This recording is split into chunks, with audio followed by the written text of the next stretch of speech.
বাবা তার সন্তানকে সন্তান বলে পরিচয় দিবে না, মা তার সন্তানকে সন্তান বলে পরিচয় দিবে না, ভাই ভাইকে চিনবে না, বোন ভাইকে চিনবে না, ভাই বোনকে চিনবে না, দোস্ত দোস্তকে চিনবে না, বিবি তার স্বামীকে চিনবে না, স্বামী তার বিবিকে চিনবে না।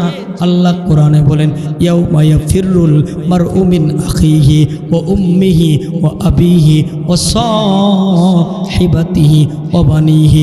আল্লাহ বলে ও দুনিয়ার মানুষ, গুনাহ করো, চিন্তা করো ওই দিবসের কথা যেদিন তোমার ভাই তোমার থেকে পলায়ন করে চলে যাবে, যেদিন তোমার বাবা তোমার থেকে পলায়ন করে চলে যাবে, যেদিন তোমার মা তোমাকে পরিচয় দিবে না।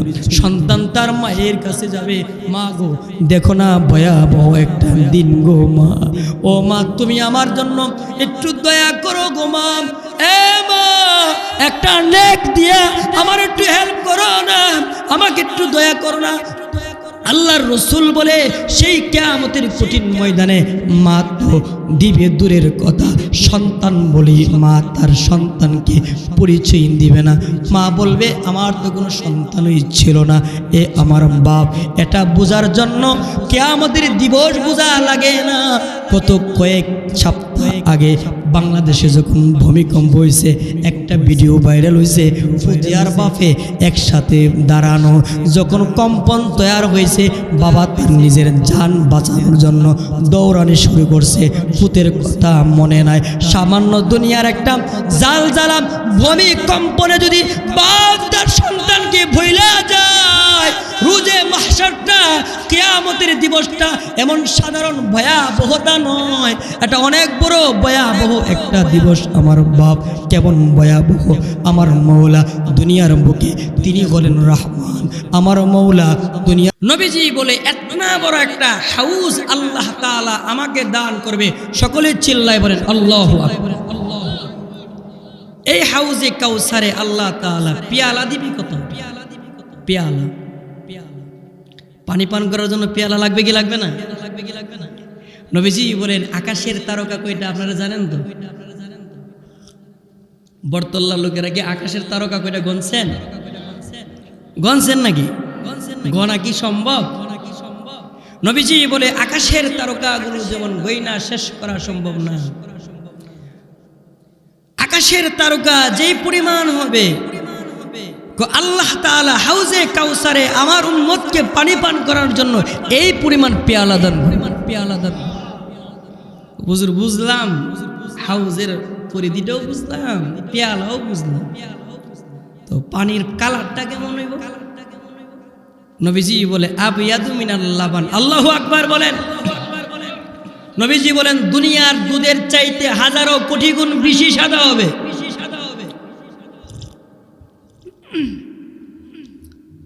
এখন কথা হলো বুঝলাম হুজুর সাদা তো বুঝলাম, মানে খাইলে কেমন লাগতো? তিতা লাগতো না মিষ্টি লাগতো? মিষ্টি লাগলে কেমন মিষ্টি লাগতো? নবীজি আপনার আমার নবী হাবিবি কিবরিয়া সরওয়ার কায়নাত, নবীজি সেই মিষ্টির কথাও বলে গেছেন। মিষ্টি কতটুকু হবে? আল্লাহ রসুল বলে আহলা মিনাল আসাল, দুনিয়ার মধুর চাইতে হাজারো কোটি গুণ বেশি মিষ্টি হবে। এখন আপনাদের একটা প্রশ্ন জাগতে পারে, হুজুর লম্বা হাউজে কাউসারের কাহিনী শুনাইলেন, তার পেয়ালার সংখ্যাও বুঝাইলেন, আবার এটাও বুঝাইলেন তার রংটা কেমন হবে, দুধের চাইতে সাদা হবে। অফি রাওয়ায়া আবওয়াদু মিনাল সালজ, বরফের চাইতেও সাদা হবে। এটাও বললেন যে মিষ্টিটা কেমন হবে, দুনিয়ার মধুর চাইতে হাজারো কোটি গুণ বেশি মিষ্টি হবে। রোজে মাহশারে ওই পানিটা পান করলে আমরা লাভ কি হতো? লাভ ছাড়া তো বাঙালি সামনে আনে না, লাভ ছাড়া কেউ দূরে। দুনিয়ার প্রত্যেকটা মানুষের মাকসাদ আছে, লাভ। মায়ে যে তার সন্তানকে বলে এটাও তার একটা মাকসাদ আছে, বাবা যে তার সন্তানকে লালন পালন করে একটা মাকসাদ আছে না নাই? আমরা যে হাউজে কাউসারের পানি পান করব, তো আমরার লাভ কি হবে? আল্লাহর দোস্ত নবীজি বলে মান শারিবা মিনহু ফালা ইয়াজমাউ বাদাহু আবাদা। কেউ যদি বরতল্লার একটা যুবকও যদি, আমার কোনো বৃদ্ধ বাবাও যদি, আমার কোনো বৃদ্ধা মাও যদি এক পেয়ালা যদি হাউজে কাউসারের পানি যদি পান করতে পারে, অনন্ত অসীম কাল পর্যন্ত তার আর পানির পিপাসা লাগবে না। চিল্লাইয়া বলে আল্লাহু আকবার, আল্লাহু আকবার।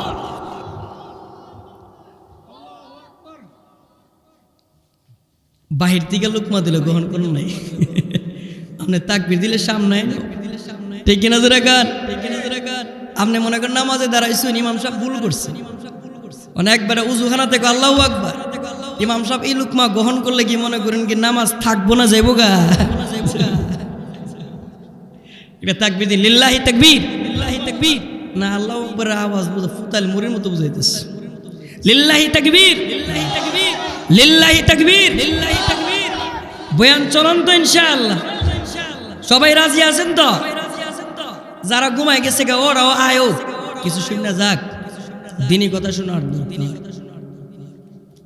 তো আমরা একটা দুরূদ শরীফ পড়ি, দুরূদের ফজিলত বললাম, মূল আলোচনা কিন্তু গেছি না, একটু আপনার একটু টেস্ট করে নিলাম যে আসলে আলোচনা কোনো জীবনে আমি যেমন অসুস্থ নাকি আপনারাও অসুস্থ। আপনারা আমার গলার আওয়াজ শুনে বুঝতে পারছেন যে আমি মোটামুটি অসুস্থ।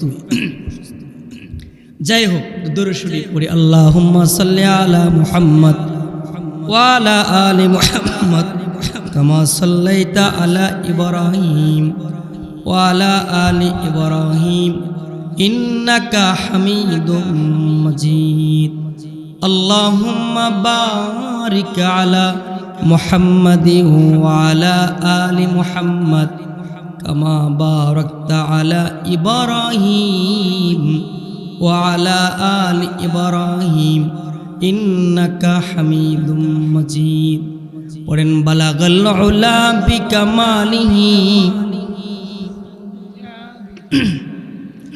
হাসনাত জামিউ খিসালিহি সাল্লু আলাইহি ওয়া আলিহি।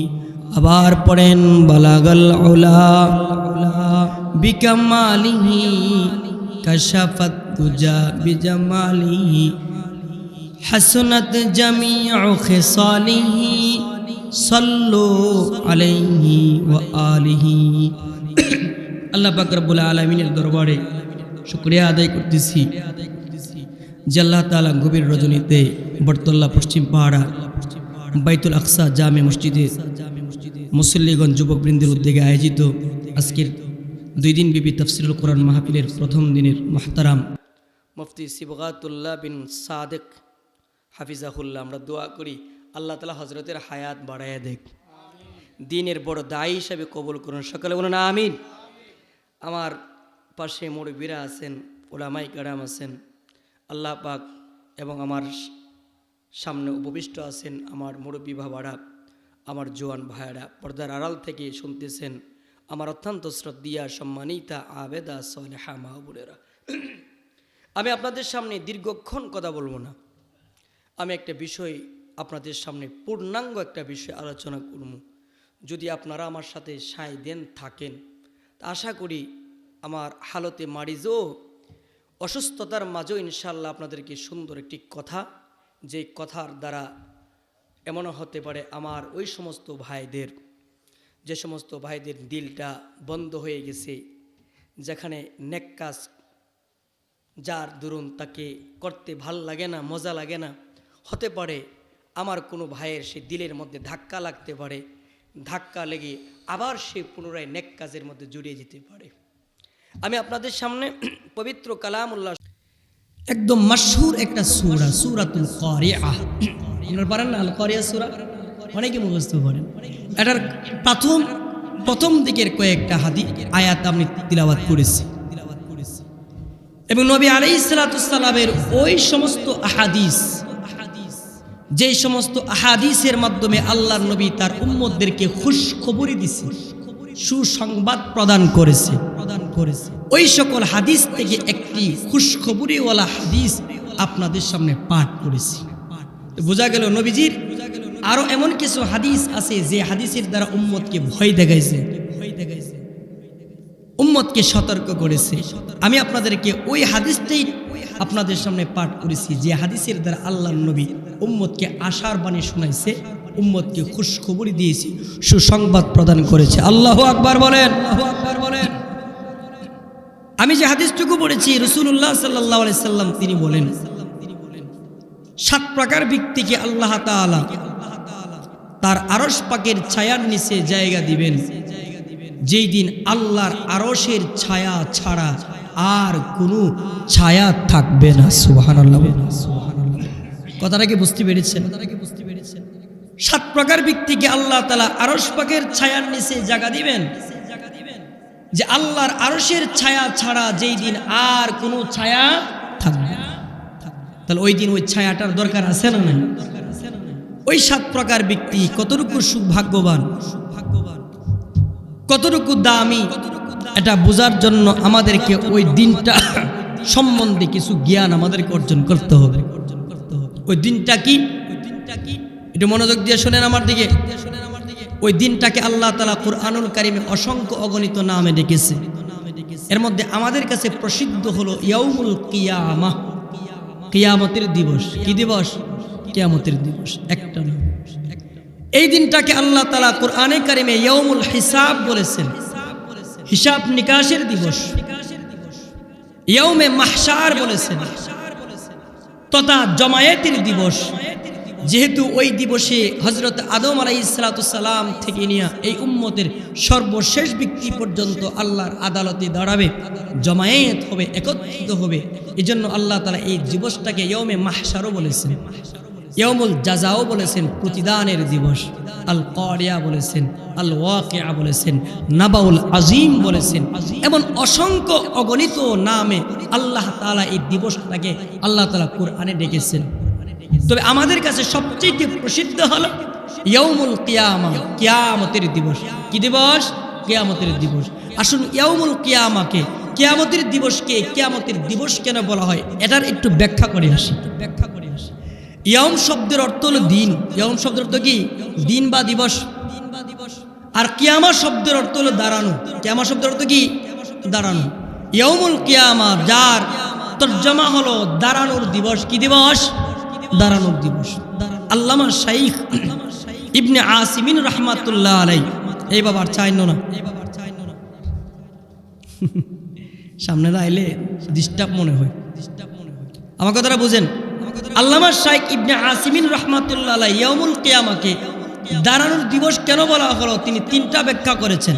এর মধ্যে প্রথম নম্বর ব্যাখ্যা তিনি করেছেন, সেটা হলো হযরত ইসরাফিল আলাইহিস সালাম যখন প্রথম সিংহা ফুৎকার দিবে, এই প্রথম সিংহা ফুৎকারের মাধ্যমে ইজা সামাউন ফাতারাত, আসমান ভেঙে যাবে। আল্লাহু আকবার বলেন, আল্লাহু আকবার বলেন। ওয়াইজাল কাওয়াকিবু তাসারাত,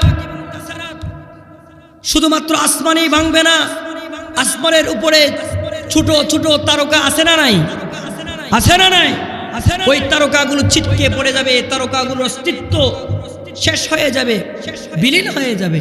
আল্লাহ বলে ইজা শামসু কুবিরাত ওয়াইজান নুজুমু কাদারাত, আসমানের সেই সূর্য, যে সূর্যের আলোতে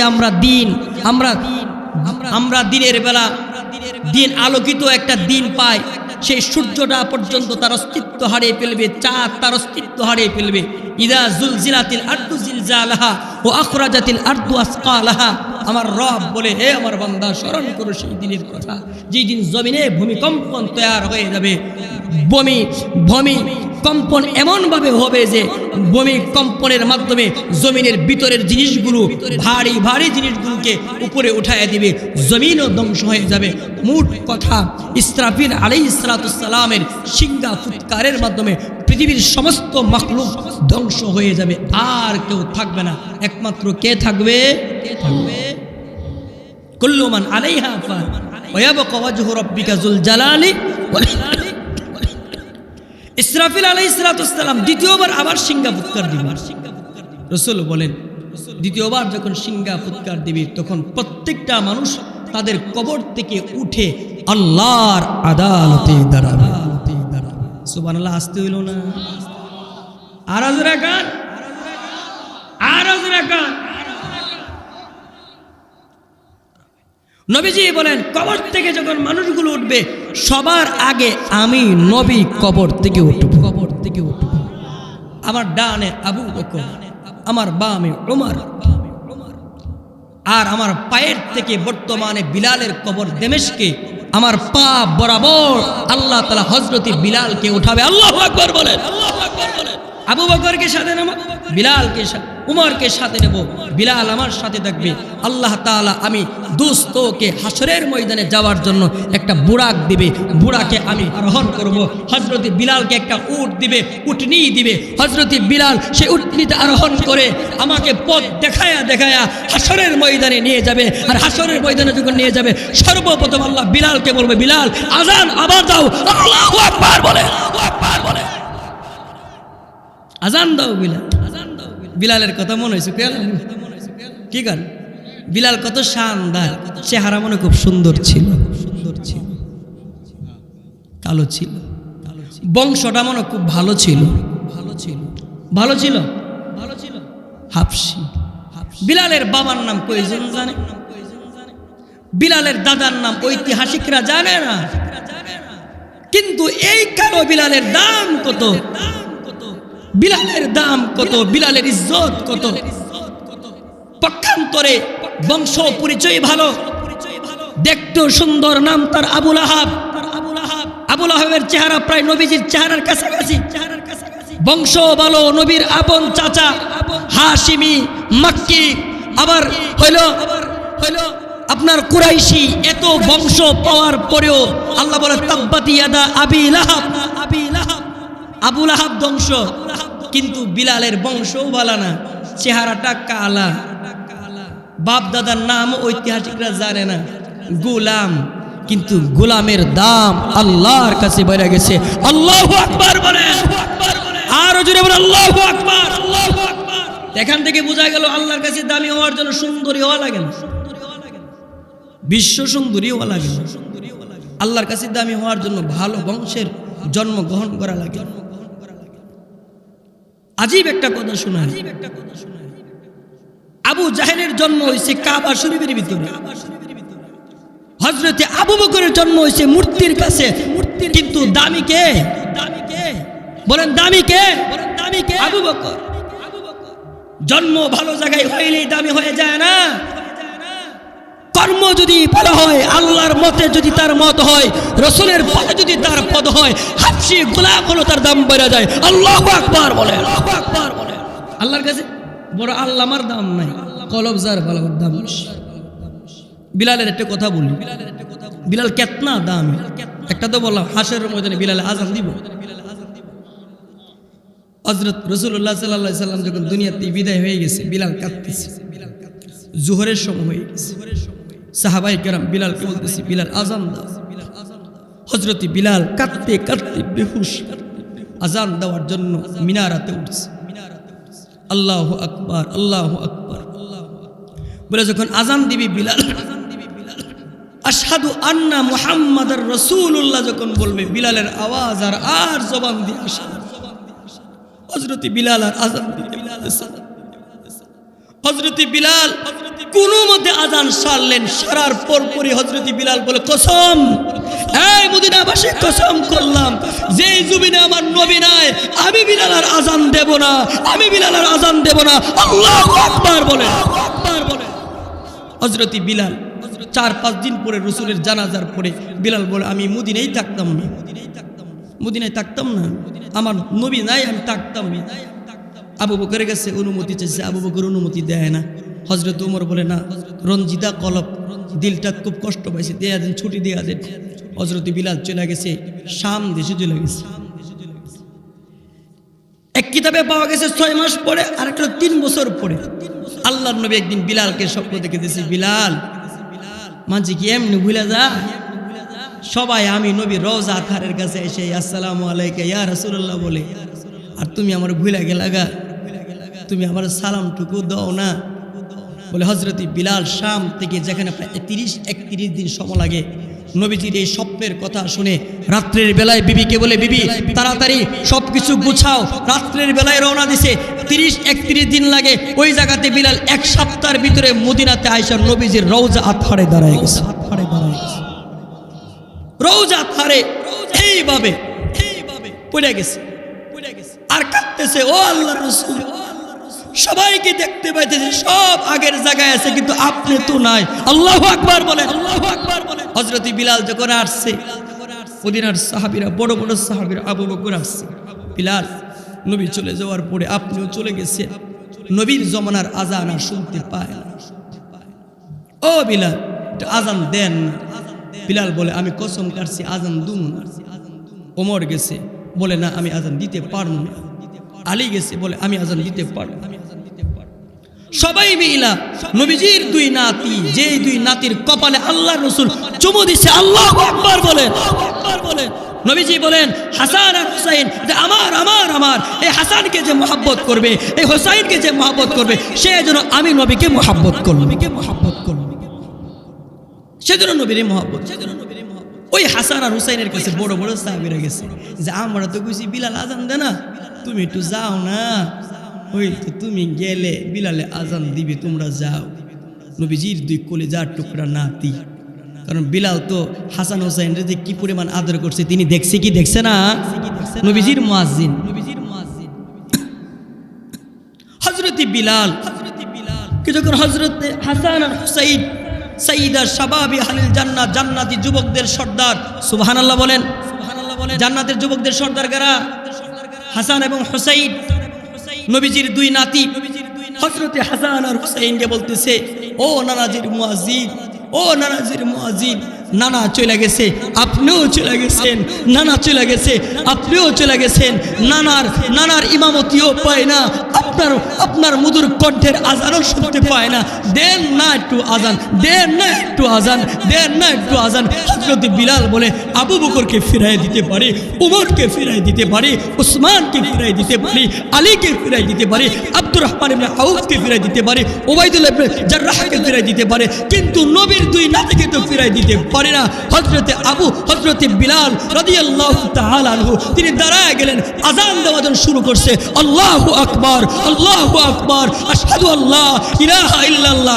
যেই মাত্র আজান দিছে, মদিনার একটা মানুষ আর ঘরে নাই, মদিনার একটা মানুষও ঘরে নাই, পুরুষটাও ঘর থেকে বের হয়ে গেছে, নারীরাও ঘর থেকে বের হয়ে গেছে, ছোট্ট ছোট্ট বাচ্চারাও ঘর থেকে বের হয়ে গেছে। কেমন যেন বোঝা গেল নবী আইসা গেছে, নবী আইসা গেছে। আল্লাহু আকবার বলে, আল্লাহু আকবার বলে। এই বিলালের দাম বাড়ছে কেন? নবীর আদর্শ আর আল্লাহর মহব্বত, রাসূলের মহব্বত থাকার কারণে বিলাল আজান দিছে। সাহাবায়ে কেরামের কাছে মনে হয়েছে এটা নবীর জমানা। আল্লাহু আকবার বলে, আকবার বলে। তাহলে বোঝা গেল আল্লাহর কাছে দামি হওয়ার জন্য লম্বা চোরা কি লাগে না, বংশ পরিচয় লাগে না, সুন্দরী হওয়া লাগে না, টাকা লাগে না, ভালো একটা কলব লাগে, যে কলবের ভিতরে আল্লাহর মহব্বত থাকবে, রাসূলের মহব্বত থাকবে, আল্লাহর পথে তার পথ হবে, রাসূলের আল্লাহর মতে তার মত হবে, রাসূলের পথে তার পথ হবে। এমন জিন্দেগি যদি এই বর্তমানের কোনো মানুষ যদি, একদম গরিব মানুষটাও যদি তার জীবনটা বিলালের মতো করতে পারে, বিলাল যেই জান্নাতে যাবে সেই জান্নাতে লুকটা যাবে। আল্লাহু আকবার বলে, আল্লাহু আকবার। আমার দোস্ত, আমি কিছু আপনাদের সাথে কিছু দিলের কিছু জখমি কথা বলতে চাই। আমাদেরকে কিন্তু মরে যেতে হবে। আমার আগে যিনি বলেছেন আরিফুল ইসলাম মিসবাহ সাহেব চমৎকার কথা বলেছেন, আমাদেরকে কিন্তু মরতে হবে। আপনি নামাজ পড়লেও মরবেন। দোস্ত, যুবক, আমি তোমাকেই বলছি, আপনি যদি নামাজ না পড়েন তবুও মরে যাবেন, যদি আল্লাহর জিকির করেন তবু আপনি মরবেন। ও আমার বাপ, যদি আল্লাহর জিকির নাও করেন তবু আপনি মরবেন। মৃত্যুর সেই বাহক আজরাইল আপনার সাথে মুলাকাত করবে। সুদ খায়া যদি জীবন চালান, আপনার সাথে আজরাইল মুলাকাত করবে। হালাল পথে পরিশ্রম করে যদি জীবন চালান, আজরাইল আপনার সাথে মুলাকাত করবে। ঘুষ খেয়ে যদি জিন্দেগি চালান, আজরাইল আপনার সাথে মুলাকাত করবে। হালাল পথে যদি চলেন, আপনার সাথে আজরাইল মুলাকাত করবে। নামাজ পড়লেও আপনার একদিন মরণ হবে, নামাজ না পড়লেও আপনার মরণ হবে। আপনি যদি নারীবাজি করেন তবু আপনার মরণ হবে, আপনি ভালো পথে চললে তবু আপনার মরণ হবে। কিন্তু ওই মরণটা কতই না দামি মরণ, যে মরণটা তার রবকে ইয়াদ করতে করতে, আল্লাহর জিকির করতে করতে যার মরণ হয়েছে, আর যে মদ খায়া মরণ হয়েছে, দুই মরণ কি এক? বলে কি দুই মরণ কি এক? আমরা সবাই কি চাই যে আল্লাহর জিকির করতে করতে মারা যাবো? কারা কারা চান হাত তুলেন? চান তো ইনশাআল্লাহ? ইনশাআল্লাহ চান তো যে নামাজ ছাড়বো না, ওয়াদা করেন যে নামাজ ছাড়ুম না, আল্লাহ কবুল করেন। কত বক্ত আছে। ওদিন এক বুড়া বেটারে দেখলাম, বিয়ার আসরে নাচতেছে, খবরে এসেছি, নাচতে নাচতে নাচতে নাচতে মৃত্যুর কোলে ঢলে পড়ছে। আই বুড়া, তোর কপাল কেতনা না কপাল পোড়া, তুই কতনা বড় কুলাঙ্গার। 40 বছর তোর চলে গেল, 50 বছর তোর চলে গেল, 80 বছর তোর চলে গেল, এখনো তুই না আসস, এখনো তুই গানের সাথেই পড়ে আসস। আই রে বুড়া, তোর মতো কপাল পোড়া, তোর মতো হতভাগা আর কেউ হতে পারে না। ও বুড়া বাপ আমার, ও বুড়া মা আমার, আপনার এত বড় বয়স হওয়ার পরে আপনি এখনো গান দেখেন, এখনো নাচ দেখেন, এখনো গাছ চলতে ভাল লাগে। এই হালতে যদি মালাকুল মাউত আপনার কাছে এসে যায়, আপনার মতো কপাল পোড়া, আপনার মতো কুলাঙ্গার রবের বান্দার মধ্যে আর কেউ হতে পারে না। ঠিক কিনা জোরে বলো, ঠিক কিনা জোরে বলো। ও আমার বাপ, আর কত কাল গুনাহ করবে। 40 বছর তো গুনাহ করছিল, 50 বছর তো গুনাহ করছিল, দেখলেন না গুনাহ লাভটা কি হয়েছে বাপ? নামাজ না পড়ে তো দেখছি নি, এবার একটু নামাজ পড়েন না, এবার একটু রোজা রাখেন না, এবার একটু জিকির করেন না। আগে তো করেনই না, এখন করেন না, দেখেন না শান্তি পান কিনা। আল্লাহু আকবার বলেন, আল্লাহু আকবার বলেন। ও আমার বাপ, একটু চিন্তা করে।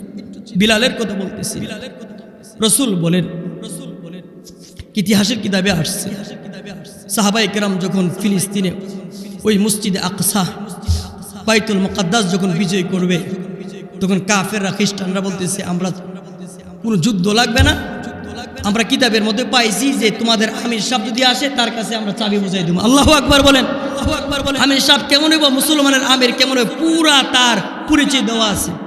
মুসলমানরা চিন্তা করলো এত দূর থেকে হযরত উমর কিভাবে আসবে যুদ্ধের ময়দানে? যুদ্ধের 3 জায়গাতে মিথ্যা কথা বলা যায় আছে। কয় জায়গাতে? আমি ওই দিন বুখারীতে পড়াইছি 3 জায়গাতে। এর মধ্যে একটা হলো বউরে খুশি করবার লাগে, মনে করুন বউ দাজ্জাল মার্কে আর কি, বুঝলেন না কথাটা? ইবিডিরে তো 2000 টাকার কমে কাপড় দিন, মানতো না। আছে না নাই? আছে না নাই? ইমন বুবাই নাই আছে, কিন্তু মানতো না। তো ওই জায়গাতে আপনার কাছে আসি মাত্র 2000, অন্তত 2000 টাকা কাপড় আনা দেয়, বাজার করবেন কিতা দিয়ে? তো আপনি করলেন দেখি একটা কাজ করলেন দেখি, মাত্র 700 টাকা একটা কাপড় না কইছেন 2000 টাকা, ওইটা জায়েজ আছে? এটা কি আছে? জায়েজ। আরেক জায়গায় মিথ্যা কথা বলে, আরেক জায়গাতে যায়, যেটা হলো মনে করুন 2 গোষ্ঠী ঝগড়া লেগেছে, মনে করুন আমরা এই হুজুর ঝগড়া লাগছে আর কি, কথার কথা। আপনারা কি কষ্ট নিবেন? উদাহরণ দিতেছি। আর আমি ফাঁকি দিয়া কইলাম, হুজুর আমরা যে মুরব্বী বাড়ারে কইছি, মুরব্বী বাড়া সারা দিন আমার প্রশংসা ইলা হাই সব বনাস কোন কিতা? তাহলে আমি ইলার সাথে বিয়া ধরে গিয়া করলাম, ইলার কাছে গিয়া কইলাম যে আপনি কিতা কইন, আপনার ফুতের মতো বয়স, কিন্তু আমার যে পরিমাণ শ্রদ্ধা করে, আর যে আপনার সাথে কুদাকুদি হয়েছে, রাগারাগি হয়েছে, আমার সাথে কাঁদছে, আর আমার আর ঠিক হয়েছে না। আসলে দুজনের ভিতরে কেউ কুস্তা কইছে না, আমি নিজে বানায় কইছি। কিতা কইছি? বানায় কইছি। ও বানায় কইলে কি দেবো, হেরা দুজনে কোলাকুলি করে মিলা গেছে। আল্লাহু আকবার বলেন। এই মিথ্যা কথাটা বলা জায়েজ? এটা কিনা খুদা জায়েজ না বেশি জায়েজ? দেখি খুদা জায়েজ নাকি বেশি? আর একটা যুদ্ধের ময়দানে মিথ্যা কথা বলা জায়েজ। তো সাহাবায়ে কেরাম যেহেতু জায়েজ আছে, সাহাবায়ে কেরাম তো মিথ্যা কথা বলতে পারে না, যেহেতু জায়েজ আছে বলছে। হযরতে খালিদ বিন ওয়ালিদকে নিয়ে গেছে, তিনি এটাই আমাদের আমির সাহেব। ওরা কিতাব খুলে দেয়, না না না, কিতাবের মধ্যে যে আমির সাহেবের চিত্র পরিচয় দেওয়া হয়েছে, এই আমির সাহেব এই আমির সাথে মিলে না। তো খবর পড়েছে মুসলমানরা যারা যুদ্ধ করতে আসছিল সবাই মদিনাতে উমরকে পাঠান। হযরতে আলী রাদিয়াল্লাহু আনহু বললেন, যান উমর। হ্যাঁ, হযরত উমরকে বললেন যে আপনি যদি না যান মুসলমানদের খুন প্রবাহিত হবে, যুদ্ধ হবে, আর আপনি যাওয়ার দ্বারা এমনিতেই যদি সে খ্রিস্টানরা বাইতুল মাকদাসের চাবি দেয়া দেয়, তাহলে তো এর চেয়ে বড় আর ভালো কাজ কি হতে পারে? হযরত উমর রওনা দিয়েছে। লম্বা ঘটনা সংক্ষেপ বলতেছি। হযরত উমর রাদিয়াল্লাহু তাআলা আনহু তিনি সুদূর মদিনা থেকে বাইতুল মাকদাস তথা ফিলিস্তিন, বর্তমান যে ইসরায়েল যে যুদ্ধ হচ্ছে, সেই ফিলিস্তিনে আসার পরে সে খ্রিস্টানরা হযরত উমরের কাছে চাবি বুঝাই দিছে। হযরত উমরের কাছে চাবি বুঝাই দেওয়ার পরে সর্বপ্রথম নামাজ হলো বাইতুল মাকদাসে। হযরত উমরের সাথে বিলালও ছিলেন, সাহাবায়ে কেরাম সহ যারা উপস্থিত ছিলেন সকলেই বললেন, নবীর সাহাবী নবীজির মুয়াজ্জিন হযরত বিলালকে বলেন আযান দেওয়ার জন্য। আল্লাহু আকবার বলেন, আল্লাহু আকবার বলেন। কেতনা সম্মান বিলালের, বিলালের কি সম্মান দেখে। বংশ পরিচয় ভালো না, কিছুই জানে না, চেহারাও সুন্দর না, ইসলামের দ্বিতীয় মসজিদ পৃথিবীর সর্বপ্রথম মসজিদ আল্লাহ তৈরি করছে ফেরেশতাদের মাধ্যমে খানায়ে কাবা। এই খানায়ে কাবার 40 বছর পরে আল্লাহ তাআলা পৃথিবীতে ফেরেশতাদের মাধ্যমে যে মসজিদটা তৈরি করছে ওই মসজিদটার নাম হলো মসজিদে আকসা, বাইতুল মাকদাস। ওই বাইতুল মাকদাসে সর্বপ্রথম আল্লাহর নাম হবে, ইসলামের কালিমার আওয়াজ হবে। সাহাবায়ে কেরাম সকলে বলে আযান আর কেউ দিবে না, বলেন হযরত বিলালকে দেওয়ার জন্য। আল্লাহু আকবার বলেন। বিলালের শান কেমন হইছে? তাকওয়া। এর কারণে তাকওয়ার কারণে। এজন্য বাপ, আপনিও যদি মনে করেন বিলালের মতো যদি নেককার হন, আপনার কাছেও যদি মনে করেন বিলালের সে গুণাবলীগুলো নিয়ে আসতে পারেন, আপনি যদিও বরতল্লার হন কিন্তু বরতল্লায় থাকবেন না, নবীজির সাথে জান্নাত, নবীজির সাথে জান্নাত। আরো জোরে গান, আর জোরে গান। এই যে একবার সুবহানাল্লাহ কইছেন নবীজি কো, মান ক্বালা সুবহানাল্লাহ বুরিসাত লাহু নাখলাতুন ফিল জান্নাহ। একটা গাছ আল্লাহ জান্নাতে আল্লাহ তাআলা বপন করে দিছে। আল্লাহু আকবার বলেন। জান্নাতে গাছটা কত বড় গাছটা? নবীজি বলেন 100 বছর পর্যন্ত একটা দ্রুতগামী ঘোড়া যদি দৌড়াতে থাকে তবু ওই গাছের ছায়া দৌড়ায়া শেষ করতে পারবে না, শেষ করতে পারবে না। আর আজরা খান নবীজি একদিন বলতেছে, সাহাবায়েরা একটা কথা কই, তোমরা কি প্রতিদিন 1000 নেক করতে পারবে না? আপনার কাছে খারাপ লাগতেছে? এটা আমল দি পারবেন তো ইনশাআল্লাহ। সাহাবীদের বলতে, সাহাবীরা প্রতিদিন 1000 নেক করতে পারবে না? সাহাবীরা বলে, ইয়া রাসূলুল্লাহ এটা আবার কেমনে সম্ভব? হ্যাঁ সম্ভব। সম্ভব কি সম্ভব না? নবী যা বলে কি নবী কি নিজের থেকে বলে নাকি আল্লাহর তরফ থেকে বলে? বলেন বলেন বলেন। নবী যা বলে তা কার তরফ থেকে বলে? আল্লাহর কথার মধ্যে কোনো মিথ্যার কোনো রেশ আছে? কিন্তু আমাদের বাংলার এই জমিনে কিছু বাউল নামের ফাউল বলে আল্লাহর কথার আগামাথা নাই, দীপ্ত কণ্ঠে বর্তমানের এই ময়দান থেকে বলতে চায় যে জালেমের কথা বলেছে ওর ঈমান নাই, ঠিক কিনা জোরে বলো। এই জালেমকে যারা সাপোর্ট করবে, এই জালেমকে যারা সমর্থন করবে তারও ঈমান নাই, ঠিক কিনা জোরে বলো, ঠিক কিনা জোরে বলো। আমরা আজকে এই বড় তল্লাইতো নাকি, এই বড় তল্লার ময়দান থেকে আজকের এই মাহফিল থেকে দীপ্ত কণ্ঠে বলতে চায়, বাংলার জমিন, ইসলামের জমিন, মুসলমানদের জমিন, আল্লাহ ওয়ালাদের জমিন, শাহজালালের জমিন, শাহপরানের জমিন, ফখরে বাঙ্গালের জমিন, বড় হুজুরের জমিন, মুফতি আমিরের জমিন, আল্লামা সাঈদীর জমিন। এই জমিনে যদি আল্লাহর বিরুদ্ধে কথা বলে, রাসূলের বিরুদ্ধে কথা বলে, বাংলার জমিন তাকে ছাড়বে না, ঠিক কিনা জোরে বলো, ঠিক কিনা জোরে বলো। আমরা তো এখন মনে করেন আবুল সরকারের পুলিশের কাছে ধরাই দিছি। এখন থেকে একটা প্রতিজ্ঞা করতে হবে, যদি আবার পরবর্তীতে কোন আবুল সরকারের চেলা চামান্ডা অথবা তার কোন উত্তরসূরি যদি আমার আল্লাহকে নিয়ে কথা বলে, ইসলামকে নিয়ে কথা বলে, কোরআনকে নিয়ে কথা বলে, আর তাদেরকে জেলে ভরা হবে না, জেলে ভরা হবে না, বিশ্ব রোড মোড়ে ব্রাহ্মণবাড়িয়ার মেইন পয়েন্টে তাদেরকে জড়ায়া মারা হবে, ঠিক কিনা জোরে বলো, অথবা জিন্দা মাটিতে ফুটিয়ে দেওয়া হবে, ঠিক কিনা জোরে বলো, ঠিক কিনা জোরে বলো। আসলে কথা হইলো যে জীবনের মুখ দিয়ে আয়ে এমন কথা, ঠিক কিনা জোরে কান, একবার হলো কইছে আর কি, আরেকবার এই হালার ফুট আমরা মান করতেছেন, আরেকবার ওইটা কইতে এই না গুহারার করে গুহারা, আরেকবার ওইটা কই সিনে হরার করে সিনে, তো তৃতীয় আরেকবার তোমার এগুলো গুহারার করে গুহারা, তুমি তো কইতা আর দে বাড়ায় কইতা আকারে মনে করে টাইট পায়খানাটা না কই আকার ফাতনাটা কইতা তেনে আমার মোটামুটি কি হইতো কোবরা কইতা জানেননি। আমি ক্লিয়ার কইছি জানো নি, এটার আগে একটা হাদিস কয়ালাই, বুখারীর একটা হাদিস মনে পড়ে গেছে। নবীজির কাছে আল্লাহ নবী আন্না রাজুলান ইয়াসুবু আলা আবি বকরিন, একজন লোকে হযরতে আবু বকরের গালি দিতেছে নবীজির সামনে। ওর নবী সাল্লাল্লাহু আলাইহি ওয়াসাল্লাম জালিসুন ফি, নবীজি ওই জায়গাতে বসা। কথাটা শুনলেন মনোযোগ দিয়া, ওয়াজ শুধুমাত্র সুর আমিও পারি, আমি কিন্তু সুর দিতে পারি, সুর আছে আলহামদুলিল্লাহ। তো আপনাদেরকে বোঝার জন্য বলতেছি। নবীজি বলেন আবু বকরের গালি দিতেছে, নবীজি পাশে বসা এক লোকে আল্লাহর নবী ও তাবাসসামা ও তাআজ্জাবা ও তাবাসসামা, বুখারীর হাদিস। নবীজি হাসতেছে, নবীজি কি করতেছে? হাসতেছে। আশ্চর্য হইছে বারবার যখন ফাতারাদ্দাদা আলাই বেশি করে যখন গালি দিলাছে হযরত আবু বকর সিদ্দিক রাদিয়াল্লাহু তাআলা তিনি এমন পাল্টা একটা জবাব দিছে। যেই মাত্র আবু বকর পাল্টা জবাব দিছে, আল্লাহর নবী তখন এখান থেকে উঠে ফাকামা ফাগাদিবা ও কামা, নবীজি রাগ হয়ে এখান থেকে উঠে চলে গেলেন। হযরত আবু বকর পিছনে পিছনে গেলেন, ফালাহিকাহু, নবী কি পেয়ে গেলেন। নবীকে পায়ে বলতেছে ওগো আল্লাহ রসুল, আপনার সামনে বেটা গালি দিছে, আপনি হাসছুন, যে মাত্র আমি এটার জবাব দিছি আপনি রাগ করে এখান থেকে ওইটা চলে আসলেন। আল্লাহ রসুলকে বুঝলাম না কাহিনীটা কিটা। নবীজি বলেন আবু বকর শোনো, ও আবু বকর শোনো।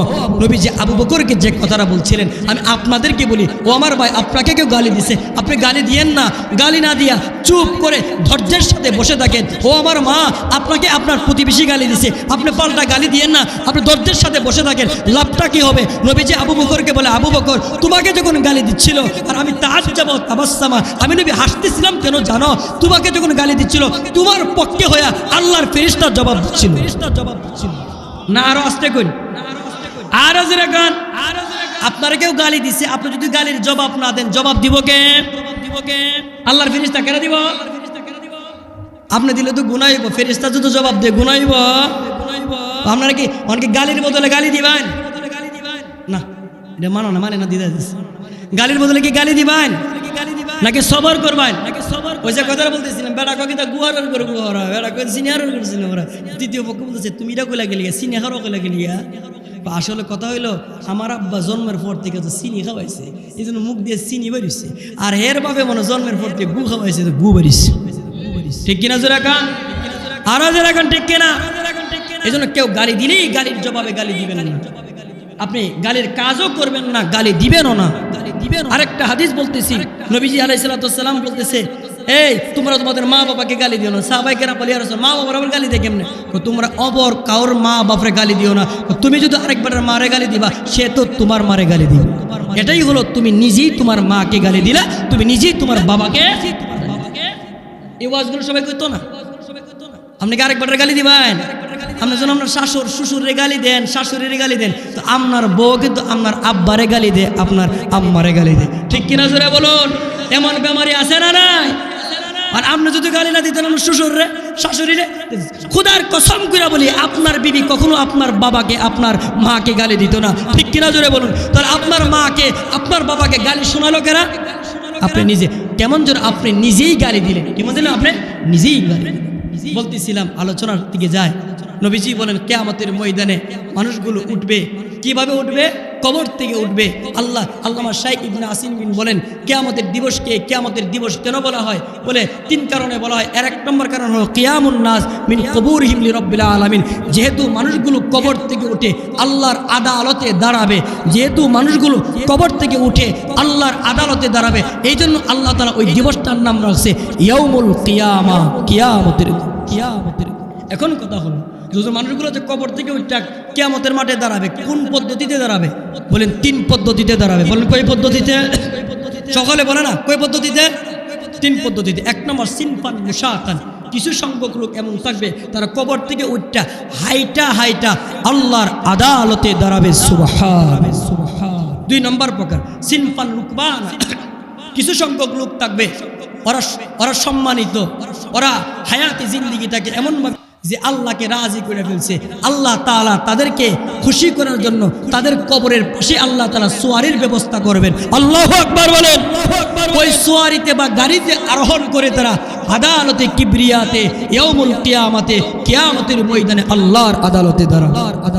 ওই প্রকার গেল 2 প্রকার। 3 নম্বর প্রকার সিনফান আলা বুজুহিম, এমন কিছু অপদার্থ আছে আবুল সরকারের মতো অপদার্থ, হ্যাঁ, ফেরাউনের মতো অপদার্থ, নমরুদের মতো অপদার্থ, হ্যাঁ, কারুনের মতো অপদার্থ, হ্যাঁ, বখতে নসরের মতো এমন জালেম যারা ছিল, ওরা কিভাবে দাঁড়াবে? রসুল বলেন তারা কবর থেকে উঠে তাদের চেহারা থাকবে নিচে, চেহারাতে ভর করে, পা থাকবে উপরে, লাঞ্ছিত হয়ে অপমানিত হয়ে আল্লাহর আদালতে দাঁড়াবে। চিল্লায়া বলেন নাউযুবিল্লাহ।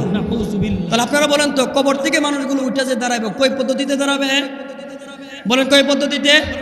1 নম্বর পদ্ধতি হেঁটে, 2 নম্বর পদ্ধতি সোয়ারি হয়ে, 3 নম্বর পদ্ধতি মাথা থাকবো নিচে, পা থাকবো। আচ্ছা, মাথা যদি নিচে থাকে, পা যদি উপরে থাকে, এটা কি সম্মানের হাঁটা নাকি অপমানের হাঁটা? আল্লাহ কাছে দোয়া করি আল্লাহ যেন 3 নম্বর প্রকারের আমরা কেউ যেন না বানায়। সকলে বলেন আমিন। এখন কথা হলো, মানুষগুলো যে কিয়ামতের মাঠে দাঁড়াবে, দাঁড়ানোর সময় কি তাদের গায়ে কাপড় থাকবে? নবীজি বলেন ক্বালান নাবিয়্যু সাল্লাল্লাহু আলাইহি ওয়াসাল্লাম, ক্বালান নাবিয়্যু সাল্লাল্লাহু আলাইহি ওয়াসাল্লাম, ইন্নাকুম তুহশারুনা ইয়াউমাল কিয়ামাতি হুফাতান উরাতান গিরলা। আল্লাহর রাসূল সরকারে দু আলম পয়গম্বরে আরবি বলে, এই দুনিয়ার মানুষ, কিয়ামতের কঠিন ময়দানে মানুষগুলো যে দাঁড়াবে, দাঁড়ানোর সময় ওদের গায়ে কারো গায়ে কাপড় থাকবে না, ওরা উলঙ্গ হয়ে দাঁড়াবে, কারো গায়ে কাপড় থাকবে না। আল্লাহর নবী যখন এই হাদিসটা আম্মা যে আয়েশার কাছে শোনাচ্ছিলেন, আয়েশা সিদ্দিকা রাদিয়াল্লাহু তাআলা আনহা, আল্লাহর নবীর বিবি, আমার আম্মা আয়েশা সিদ্দিকা বলে, ওগো আল্লাহর রাসূল, কিয়ামতের কঠিন ময়দানে নারী এবং পুরুষ যে উলঙ্গ হয়ে দাঁড়াবে, ওগো আল্লাহর রাসূল, তাহলে কি কেউ কারো দিকে আয়াংজুরু বাদুহুম ইলা বাদ, ওগো আল্লাহর নবী, কেউ কি কারো দিকে তাকাবে না? আর যদি মনে করেন ওই যে কিয়ামতের ময়দানে আদম পয়গম্বর থেকে নিয়ে এই পয়গম্বরের শেষ উম্মত পর্যন্ত দাঁড়াবে, বাবাও দাঁড়াবে, আপন মেয়েও দাঁড়াবে, বাবাও দাঁড়াবে, মাও দাঁড়াবে, বিবাহের উপযুক্ত ছেলেও দাঁড়াবে, ভাইও দাঁড়াবে, বোনও দাঁড়াবে, স্বামীও দাঁড়াবে, বিবিও দাঁড়াবে। ওরা যদি উলঙ্গ হয়ে দাঁড়ায়, কেউ কি কারো দিকে তাকাবে না? ওগো নবীজি, তাকালে কি ওদেরকে লজ্জা করবে না, শরম করবে না? আল্লাহর নবী সরকারে দু আলম মুহাম্মাদুর রাসূলুল্লাহ সাল্লাল্লাহু আলাইহি ওয়াসাল্লাম বলে, আয়েশা, ও আয়েশা শুনো, কিয়ামতের দিবসটা কঠিন একটা দিবসের না, এটা এত ভয়াবহ হবে, একটা দিন 50,000 বছর সমতুল্য। ওই দিবসটা বড় কঠিন দিবস, এমন কঠিন দিবস আল্লাহ তাআলা বলে, এমন কঠিন একটা দিবস, এমন কঠিন দিবস যে কিয়ামতের কঠিন ময়দানে আপন মানুষগুলো পর্যন্ত আপন থাকবে না।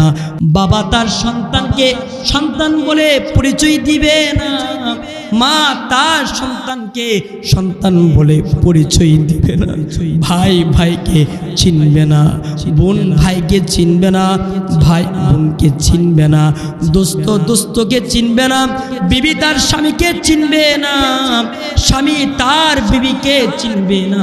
আল্লাহ কোরআনে বলেন, ইয়াউমা ইয়াফিরুল মারউ মিন আখিহি ওয়া উম্মিহি ওয়া আবিহি ওয়া সাহিবাতিহি ওয়া বানিহি। আল্লাহ বলে, ও দুনিয়ার মানুষ, গুনাহ যে করো, চিন্তা করো ওই দিবসের কথা, যেদিন তোমার ভাই তোমার থেকে পলায়ন করে চলে যাবে, যেদিন তোমার বাবা তোমার থেকে পলায়ন করে চলে যাবে, সেদিন তোমার মা তোমাকে পরিচয় দিবে না। সন্তান তার মায়ের কাছে যাবে, মা গো দেখো না ভয়াবহ একটা দিন গো মা, ও মা তুমি আমার জন্য একটু দয়া করো গো মা, এ মা একটা নেক দিয়া আমার একটু হেল্প করো না, আমাকে একটু দয়া করো না। আল্লাহর রাসূল বলে, সেই কিয়ামতের কঠিন ময়দানে মা তো দিবে দূরের কথা, সন্তান বলি মা তার সন্তানকে পরিচয় দিবে না। মা বলবে, আমার তো কোনো সন্তানই ছিল না, এ আমার বাপ। এটা বোঝার জন্য কিয়ামতের দিবস বোঝা লাগে না। কত কয়েক সপ্তাহ আগে বাংলাদেশে যখন ভূমিকম্প হয়েছে, একটা ভিডিও ভাইরাল হয়েছে, ফুজিয়ার বাপে একসাথে দাঁড়ানো, যখন কম্পন তৈরি হয়েছে, বাবা তার নিজের জান বাঁচানোর জন্য দৌড়ানি শুরু করছে, পুতের কথা মনে নাই। সামান্য দুনিয়ার একটা জাল জ্বালাম ভূমিকম্পনে যদি বাপ তার সন্তানকে ভুলে যায়, রোজে মাহশারটা কিয়ামতের দিবসটা এমন সাধারণ ভয়াবহতা নয়, এটা অনেক বড় ভয়াবহ একটা দিবস। আমার বাপ কেমন ভয়াবহ, আমার মৌলা দুনিয়ার বুকে তিনি হলেন রহমান, আমার মৌলা দুনিয়ার বুকে তিনি তিনি তাদেরকেও খাওয়ান যারা তার ইবাদত করে, যারা তার ইবাদত করে না আমার মৌলা তাদেরকেও খাওয়ান। আমার মৌলা মুমিনকে যেমন খাবার দেয়, যারা কাফের রাম রাম বলে কৃষ্ণ কৃষ্ণ করে, তাদেরকে আমার মৌলা তাদের মুখেও খাবার দেয়, বরং তাদেরকে আরো বেশি খাওয়ায়। আল্লাহ তাআলা ওই মৌলা রব্বুল আলামিন যিনি দুনিয়ার বুকে রহমান, হাসরের ময়দানে আমার মৌলা রহমান থাকবে না, রহমান থাকবে না, রহমান থাকবে না। কিতাবে এসেছে আমার মৌলা কাহ্হার হয়ে যাবে। কেমন কাহ্হার হয়ে যাবে? আমার মৌলা রাগে রাগান্বিত হয়ে যাবে। আল্লাহর রাসূল বলে কিয়ামতের কঠিন ময়দানে আল্লাহ তাআলা কাহ্হার হয়ে একটা প্রশ্ন ছুড়ে মারবে, যেখানে আদম পয়গম্বর থেকে নিয়ে এই উম্মতের শেষ মানুষটা পর্যন্ত দাঁড়ানো থাকবে।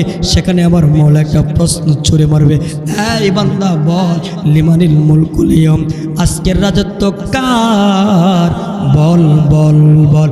রিওয়ায়াতে পাওয়া যায়, এক রিওয়ায়াতে হাদিসের এক রিওয়ায়াতে আসছে আল্লাহ তাআলা যখন এই কথাটা বলবে, আল্লাহর এই প্রশ্নের জবাবে সেই দিন কিয়ামতের কঠিন ময়দানে শুধু মানুষ না, হায়াওয়ানাত পর্যন্ত, ফেরেশতারা পর্যন্ত, জিন্নাতরা পর্যন্ত, সকল মাখলুকাত এক বাক্যে বলবে লিল্লাহি ওয়াহিদিল কাহ্হার, আজকের রাজত্ব কাহ্হার আল্লাহর জন্য। দ্বিতীয় নম্বর রিওয়ায়াতে পাওয়া যায় আল্লাহর রাসূল বলে কিয়ামতের ময়দানটা কতটা বড় ভয়াবহ জানো? গুনাহ যে করো, বুঝা করো, চিন্তা করো, তুমি গুনাহ করো। নবীজি বলেন সেই দিন কেউ কোনো কথা বলবে না। আবু জাহালের জবান দিয়া কথা আসবে না, কথা আসবে না। উতবা সাইবার জবান দিয়া কথা আসবে না। নমরুদের জবান দিয়া কথা আসবে না। ফিরাউনের জবান দিয়া কথা আসবে না। বখতে নসরের জবান দিয়া কথা আসবে না। হাজ্জাজ বিন ইউসুফ জালেমের জবান দিয়া কথা আসবে না। আল্লাহ তাআলার এই প্রশ্ন শুনা শুধুমাত্র শুধুমাত্র শুধুমাত্র জালেমরাই চুপ থাকবে এমন না, বলেন নবীরা পর্যন্ত চুপ থাকবে। হযরত পয়গম্বর আদম তিনি সন্তানদের কথা বলে যাবে, আদমও ইয়া নাফসি বলে কাঁদবে। হযরত নূহ আলাইহিস সালাতু ওয়াস সালাম তিনি পর্যন্ত কথা বলবে না। হযরত ইব্রাহিম পয়গম্বর কথা বলবে না। নবীদের মধ্যে সবচেয়ে যিনি বেশি কথা বলতেন হযরত মূসা পয়গম্বর পর্যন্ত কথা বলবে না। আল্লাহু আকবার বলেন, আল্লাহু আকবার। সেই দিন কিয়ামতের কঠিন ময়দানে আদম পয়গম্বর কথা বলবে না, ঈসা হযরতে নূহ পয়গম্বর কথা বলবে না, ইদ্রিস পয়গম্বর কথা বলবে না, হযরতে মূসা কালিমুল্লাহ যাকে আল্লাহ এক কথা বললে তিনি 10 কথা শোনায় দিতেন, হযরতে মূসা কালিমুল্লাহ কাল্লামাল্লাহু মূসা তাকলিমা, মূসা পয়গম্বর পর্যন্ত কথা বলবে না। হযরতে ঈসা রূহুল্লাহ আল্লাহর কালিমাতুল্লাহ, যে ঈসা কুলে অবস্থায় আল্লাহর বান্দা ঈসা পয়গম্বর নিজের নবুয়তের কথা বলেছেন, মার পবিত্রতার কথা বলেছেন, সে ঈসা পয়গম্বর পর্যন্ত কথা বলবে না। সকল পয়গম্বররা চুপ থাকবে, জালেমরা চুপ থাকবে। আল্লাহ বলবে আইনাল মুতাকাব্বিরুন, আইনাল মুতাকাব্বিরুন, আইনাল জাব্বারুন, কোথায় অহংকারীরা, কোথায় ক্ষমতার দম্ভকারীরা, কোথায় তোমরা, কোথায় তোমরা? কেউ কোনো কথা বলবে না। রব্বুল আলামিন সেদিন নিজে নিজে বলবে লিল্লাহি ওয়াহিদুল কাহ্হার, আজকের রাজত্ব একমাত্র আমি কাহ্হার আল্লাহর জন্য। আল্লাহু আকবার, আল্লাহু আকবার। কিয়ামতের দিবসের একটা ভয়াবহতা বললাম, আপন লোকগুলো আপন থাকবে না। 2 নম্বর ভয়াবহতা বললাম যে আল্লাহ তাআলা যিনি রহমান তিনি কি হয়ে যাবেন? কাহ্হার। বলে কি হয়ে যাবে? 3 নম্বর ভয়াবহতা রব্বুল আলামিন বলে ওয়াজিআ ইয়াউমা ইযিম বিজাহান্নাম, কিয়ামতের ময়দানে আল্লাহ তাআলা জাহান্নামকে একদম কাছাকাছি আনবে। রাসূল বলে একদিকে থাকবে কিয়ামতের ময়দানে মানুষরা থাকবে, আরেকদিকে জাহান্নামকে আনা হবে। জাহান্নাম থেকে সাধারণ কোনো শব্দ বা নামের নাম না। রাসূল বলে জাহান্নামের আগুনের কেতনা পাওয়ার জানেন দোস্ত, ও আমার দোস্ত।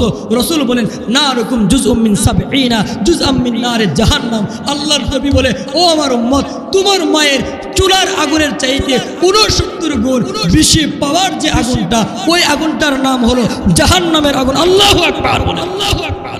ও আমার বাপ, জাহান্নামের আগুনটা কি শব্দের নাম না। নবীজি বলেন উকিদা আলান নারি আলফা সানাতিন হাত্তা হামারাত। রাসূল বলেন জাহান্নামের আগুনটাকে 1000 বছর পর্যন্ত জাল দেওয়ার পরে ওই জাহান্নামের আগুনের কালারটা লাল হয়ে গেছে। সুম্মা উকিদা আলাইহা আলফা সানাতিন হাত্তা বিয়াদাত, আরো 1000 বছর পর্যন্ত জাল দেওয়ার পরে ওই জাহান্নামের কালারটা সাদা হয়ে গেছে। রাসূল বলেন সুম্মা উকিদা আলাইহা আলফা সানাতিন হাত্তা সুওয়াদাত। নবীজি বলেন মোট 3000 বছর পর্যন্ত জাহান্নামকে জাল দেওয়ার পরে পড়ে এই জাহান্নামের আগুনের কালারটা বর্তমানে কালো হয়ে গেছে। বলেন তো বর্তমানে জাহান্নামের আগুনের কালারটা কি? সবাই মিলে এখন কি? জাহান্নামের তাপটা একটা শাস্তি। আচ্ছা, এখন আলোতে ভয় লাগে নাকি অন্ধকারে ভয় লাগে? অন্ধকারে ভয় লাগে কি লাগে না? লাগে। তো জাহান্নামের আগুনের তাপটা 1 নম্বর শাস্তি, 2 নম্বর কালো হওয়াটা আরেকটা শাস্তি। আমার রব আর চমৎকার করে বলেন জাহান্নামের আগুনের কেতনা পাওয়ার দোস্ত জানো? তুমি যে গুনাহ করো দোস্ত, তুমি যে বেগানা নারীর দিকে তাকায় দেখো দোস্ত, তুমি যে সারাদিন সারা রাত মোবাইলের মধ্যে নগ্ন ছবিগুলো দেখো, ও দোস্ত, এই একটা গুনাহ, একবার যদি কোনো যুবক কোনো বেগানা নারীর দিকে শাহওয়াতের নজরে, কামনা বাসনার নজরে যদি তাকায়, আমার রসুল বলে এই একটা গুনাহ, কবিরা গুনাহ, এই একবার তাকানোর কারণে নিম্নে থাকে 700 বৎসর পর্যন্ত জাহান্নামের আগুনে জ্বলতে হবে। নাউজুবিল্লাহ। আসতে কই আরো জোরে গান বলো কয়বার? আচ্ছা কোন তো, আমি যদি জীবনে কোনো বিড়ির দিকে না তাকাই আমার জীবন যাইতো না? যাইবে কি যাইব না? কিন্তু আমি যে একবার কামনা বাসনার নজরে কোনো বিড়ির দিকে তাকাইলাম, বেগানা না, আবার আমরা নিজের বউর দিকে আবার চাইতেন না নাই, নিজের বউর দিকে যৎকান তাকাইবেন তৎকান সওয়াব দিবে কে? বলে সওয়াব দিবে কে? বিবির শরীরে ধরার দ্বারা সওয়াব দিবে কে? আল্লাহ। বিবির সাথে থাকার দ্বারা সওয়াব দিবে কে? আল্লাহ। রসুল বলে আরে হায়, আমি নবীর তরিকা মতো যদি বিবির সাথে থাকো কত সওয়াব জানো? নবীজি বলে কোন স্বামী যদি তার বিবির সাথে থাকতে যায়, যখন স্বামী স্ত্রী যখন মিলন শুরু হয় আর তখন যদি বিসমিল্লাহ বলে, রসুল বলে ওয়াইন কদিরা ওয়ালা আলাইহি ওয়ালাদুন, আর তাতে যদি আল্লাহ তাআলা সন্তান রেখে থাকে, এই সন্তানটা জন্মগ্রহণ করলে পৃথিবীতে আইসা যতলা শ্বাস পড়াবে নবীর তরিকা মতো বিবির সাথে মিলন করার কারণে এই সন্তানের প্রত্যেকটা শ্বাসে শ্বাসে আল্লাহ তাআলা ওই মা এবং বাবার আমলনামা টেক দিয়ে দিবে। সুবহানাল্লাহ। আর জোরে গান। তাহলে বুঝতে বলতেছিলাম, আপনি তো জীবনে কোনো নারীর দিকে নাও থাকান, আপনার কোনো সমস্যাই কিন্তু তাকালে শাস্তি আসে না নাই? আমি জাহান্নামের শাস্তির কথাটা একটু বলি আপনাদেরকে। নবীজি বলেন পৃথিবীতে সবচাইতে বড় সুখী যে মানুষটা ছিল, এর চাইতে সুখী আর কেউ নাই, এর চাইতে সুখী আর কেউ নাই। কিন্তু ওই লোকটা ওহু আহলুম মিনান নার, সে জাহান্নামী। সে কি? জাহান্নামী। নবীজি বলেন আল্লাহ তাআলা কিয়ামতের কঠিন ময়দানে ওই লোকটাকে বলবে ফেরেশতা যাও তাকে ফায়ুসবাকু সাবাকাতান ফিন্নার, জাহান্নামে একটা সুবা দিয়ে নিয়ে আসে। একটা সুবা দিলে কেউ অনেকক্ষণ দূরে রাখে নাকি দিয়েই নিয়ে আসে, একটা সুবা দিয়ে নিয়ে আসো, একটা ডুব দিয়ে নিয়ে আসো জাহান্নাম। ফেরেশতা যাবে তাকে জাহান্নামে একটা ডুব দিয়ে নিয়ে আসবে। আল্লাহ তাআলা জিজ্ঞেস করবে, এই হাল রাআইতা নাঈমান কাতুন ফিদ দুনিয়া, তুমি কি জীবনে কখনো তুমি কি সুখকে জিনিস দেখেছো? সে বলে আল্লাহ, আল্লাহ তোমার কসম, তোমার জাতের কসম, তোমার ইজ্জতের কসম, আল্লাহ জীবনের সুখ কি জিনিস আমি দেখি নাই, আমার কাছে সুখ কোনোদিন আলিঙ্গন করে নাই। আল্লাহু আকবার বলেন। আচ্ছা বলুন তো, লোকটা কি সুখী ছিল নাকি দুঃখী ছিল? সুখী ছিল। কিন্তু একটা সুবা জাহান্নামে খাওয়ার পরে সুখের কথা স্মরণ আছে না ভুলে গেছে? নবীজি বলেন পৃথিবীতে সবচাইতে দুঃখী যে মানুষটা, তাকে সে জান্নাতি হইলে তাকে আল্লাহ তাআলা বলবে তাকে জান্নাতে একটু ডুব দিয়ে নিয়ে আসো। ফেরেশতা নিয়ে আসবে, অতঃপর তাকে জিজ্ঞাসা করবে তুমি কি জীবনে কখনো দুঃখ কি কোনো জিনিস দেখেছো? সে বলবে আল্লাহ দুঃখ কি জিনিস দেখি নাই, দুঃখ কি জিনিস দেখি নাই। আল্লাহু আকবার বলেন।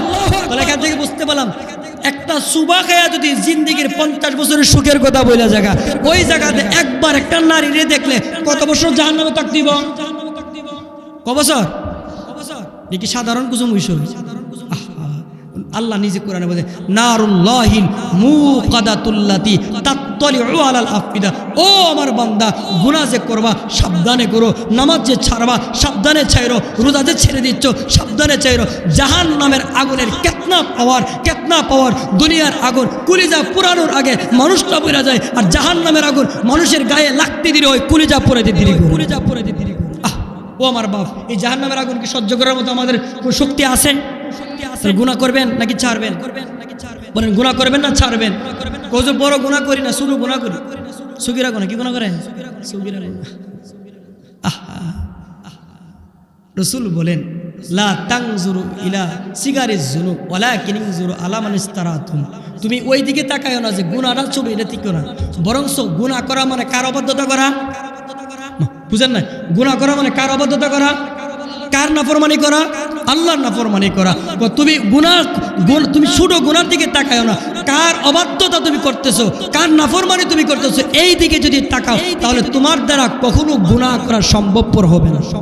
আল্লাহ বলে এই যে গাড়ির আরোগ্যটা যত কানি কাছে, আমি আল্লাহ বান্দা তোমার এর চাইতে বেশি কাছে থাকি। আপনার ছোট্ট ছেলেরা যদি আপনার পাশে থাকে, আপনি কি গুনাহ করবেন? নগ্ন কোনো ছবি দেখবেন আপনি? কোনো বেগানা নারীর সাথে কি আপনি গল্প গুজব করবেন? ছোটো বাচ্চার দিকে তার শরমে যদি আপনি গুনাহ ছেড়ে দিতে পারেন, অথবা বড় কোনো মানুষ থাকলে আপনি কি গুনাহ করবেন না? আল্লাহ বলে আলাম ইয়া আলাম বিআন্নাল্লাহ ইয়ারা, ও বান্দা সে কি জানে না যে আমি আল্লাহ সদা সর্বদাই আমার বান্দার দিকে তাকায়া থাকি, বান্দা যা করে আমি তা দিকে। 7 সমুদ্রের তলদেশে অবস্যার রাত্রিতে একটা কালো পিপিলিকা যখন হাইটা যায়, আল্লাহ রসুল বলেন যে আল্লাহ তাআলা ওই কালো পিপিলিকার ছোট ছোট পায়ের আওয়াজও শুনতে পায়, ওই ছোট ছোট পাগুলো আল্লাহ দেখতে পায়। আচ্ছা বলুন তো, তাহলে আমরা যে গুনাহ করি সেটা আল্লাহ দেখে না? আলোচনা সংক্ষেপ করতেছি। আমি বলতেছিলাম কিয়ামতের দিবসের 1 নম্বর ভয়াবহতা হলো আপন লোকগুলো আপন থাকবে না। 2 নম্বর ভয়াবহতা রহমান মওলা কাহার হয়ে যাবে। 3 নম্বর ভয়াবহতা বলছিলাম জাহান্নামকে কাছে আনা হবে। জাহান্নাম নিয়ে কথা বলতে গেলে আর অনেক সময়ের দরকার, সেদিকে যাচ্ছি না। 4 নম্বর ভয়াবহতা হলো রসুল বলে এই বর্তমান বিজ্ঞান বলে আমাদের যে সূর্য মামাটা ওঠে, এই সূর্যটা বর্তমান জমিন থেকে 15 কোটি কিলোমিটার দূরে অবস্থিত। কত কিলোমিটার? 15 কোটি কিলোমিটার দূরে অবস্থিত। আচ্ছা বলুন তো, তাও আবার কিন্তু সূর্যের চেহারাটা দেওয়া না, পিঠটা দেওয়া। আবার এই সূর্যের উপর আবার আল্লাহ তাআলা ফেরেশতা দিয়ে বরফও ঢালতেছে। এই সূর্যের তাপ যখন কখনো কখনো যখন বেড়ে যায়, তখন মানুষ স্ট্রোক করে মারা যায় কি যায় না?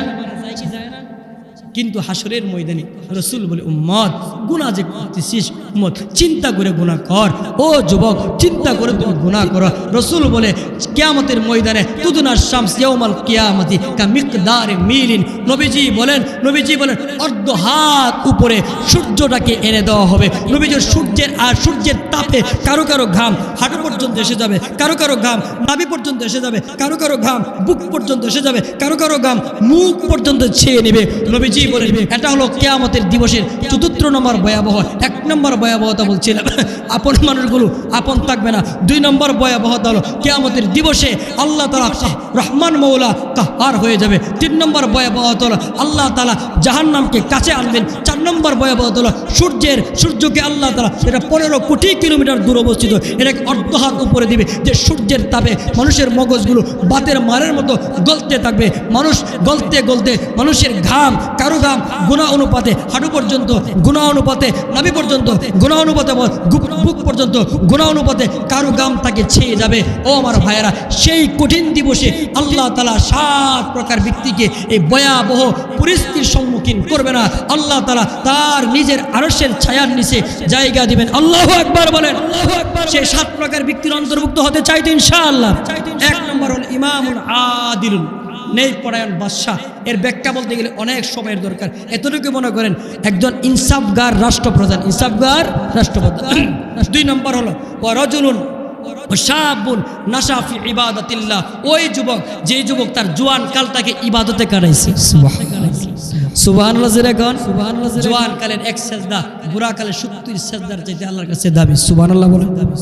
জোয়ান কালে যারা ইবাদত করছেন বাপ, আপনাদের জায়গা হবে আরশের নিচে। সুবহানাল্লাহ বলেন। ও আমার যুবক যারা, তোমরা এখনো যারা যুবক আসো, তোমরা যদি এখন থেকে ইবাদত শুরু করে দাও, তোমাদের জায়গা হবে আরশের নিচে। সুবহানাল্লাহ বলেন। 3 নম্বর রাজুলুন কলবুহু মুআল্লাকুম বিল মাসাজিদ, ওই সমস্ত আমার বাপেরা, ওই সমস্ত আমার যুবক ভাইয়েরা যাদের সম্পর্ক মসজিদের সাথে, মসজিদ ছাড়া কিছু বুঝে না, গানে যায় না, শাস্ত্রে যায় না, মসজিদের সাথে তাদের সম্পর্ক, মসজিদের সাথে সম্পর্ক, মসজিদের সাথে তাদের কলবটা লটকাই আছে, এমন লোককে আল্লাহ তাআলা আল্লাহর আরশ পাকের ছায়ার নিচে জায়গা দেন। 4 নম্বর ওয়ারাজুলানে তাহাব্বা ফিল্লাহ ইজতামা আলা যালিকা ওয়া তাফাররাকা আলাইহি, ওই 2 মানুষ যারা বন্ধুত্ব করেছে আল্লাহর জন্য, আবার বন্ধুত্ব থেকে একদম বিচ্ছিন্ন হয়ে গেছে সেটাও আল্লাহর জন্য, এমন 2 বন্ধুকে আল্লাহ তাআলা হাসরের ময়দানে আল্লাহর আরশের ছায়ার নিচে জায়গা দিবে।